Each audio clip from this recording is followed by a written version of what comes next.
Hello दोस्तों, स्वागत है आपका जॉब रास्ता ऑफिशियल यूट्यूब चैनल पे।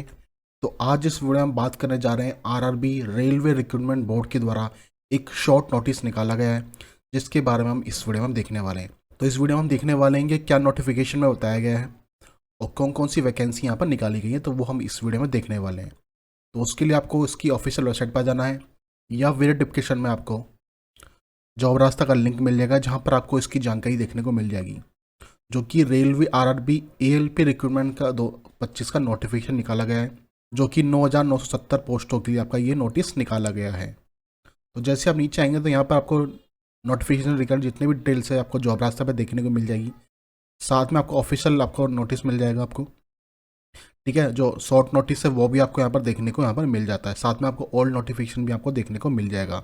तो अभी तक आपने हमारे चैनल को सब्सक्राइब नहीं किया, सब्सक्राइब कर लीजिए ताकि इस तरह की इन्फॉर्मेशन आपके पास आती रहे। तो चलिए बस का शॉर्ट नोटिस है वो देख लेते हैं उसमें क्या बताया गया है। तो दोस्तों ये इसका शॉर्ट नोटिस है, जो कि government of India ministry of railway के द्वारा निकाला गया है। ये 19 मार्च 2025 को ये आपका नोटिस शॉर्ट नोटिस निकाला गया है। अब जो वैकेंसी है ये है indicate to vacancy for ALP for notification in 2025। तो आपकी जो एएलपी है असिस्टेंट लोगो पायलट, उसके लिए वैकेंसी के लिए निकाला गया है, ठीक है। जो कि जॉन रेलवे आपकी online identify recruitment management system की तहत ये आपका निकाला गया है। तो वो आपको यहाँ पे बताया गया है। अब यहाँ आपको बताया गया है जो वैकेंसी है वो कि 9,970 वैकेंसी आपकी एएलपी के अंदर आपकी निकाली गई 2025 के अंदर, ठीक है। ये आपको जॉन वाइज आपको बताया गया है, ठीक है। ये जॉन रेलवे आपके हो गए और ये जो अप्रूव नोटिफिकेशन है जो वैकेंसी बताई गई है वो आपको यहाँ पर दी हुई है। जैसे सेंट्रल रेलवे में आपकी 376 वैकेंसी निकाली गई है। फिर ईस्ट सेंट्रल रेलवे में आपकी 700 वैकेंसी निकाली गई है। फिर ईस्ट कोस्टल रेलवे के अंदर 1461 वैकेंसी निकाली गई है। फिर ईस्टर्न रेलवे में 768 वैकेंसी है। फिर नॉर्थ सेंट्रल रेलवे में 508 है। फिर नॉर्थ ईस्टर्न रेलवे में 100 है। फिर नॉर्थ ईस्ट फ्रंटियर रेलवे के अंदर 125 है। फिर नॉर्थर्न रेलवे में 521। फिर नॉर्थ वेस्टर्न रेलवे में 679 वैकेंसी है। फिर साउथ सेंट्रल रेलवे में 979 है। फिर साउथ ईस्टर्न रेलवे में 568 वैकेंसी है। फिर साउथ ईस्टर्न रेलवे में 796 वैकेंसी है। फिर साउथ रेलवे में 510 वैकेंसी है। ऐसे सेंट्रल रेलवे के अंदर फिर वेस्ट सेंट्रल रेलवे में 759 आपकी वैकेंसी है।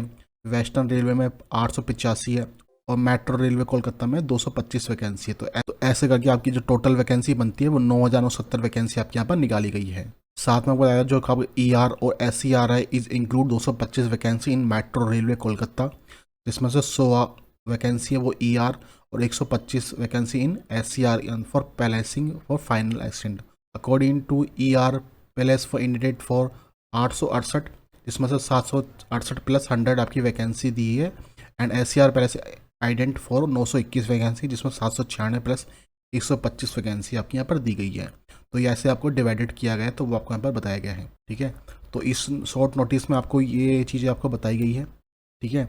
और एक बार हम ऑल नोटिफिकेशंस के थ्रू एक बार देख लेते हैं कि क्या क्या एज कैटेगरी आपको दी गई है, क्या क्वालिफिकेशन मांगा है, वो हम ऑल नोटिफिकेशन के हिसाब से एक बार चेक कर लेते हैं, ठीक है दोस्तों। तो ये इसका ओल्ड नोटिफिकेशन है, ठीक है, जहाँ पर आपको एज लिमिट यहाँ पर देखने को मिल जाती है 18 से लेकर 30 साल तक की आपकी एज मानी जाती है, ठीक है। इसके अलावा आप यदि SC कैंडिडेट है या OBC कैंडिडेट है तो आपको एज रिलेक्शन भी यहाँ पर देखने को मिल जाती है एज पर गवर्नमेंट रूल, तो वो आप यहाँ पर देख सकते हैं।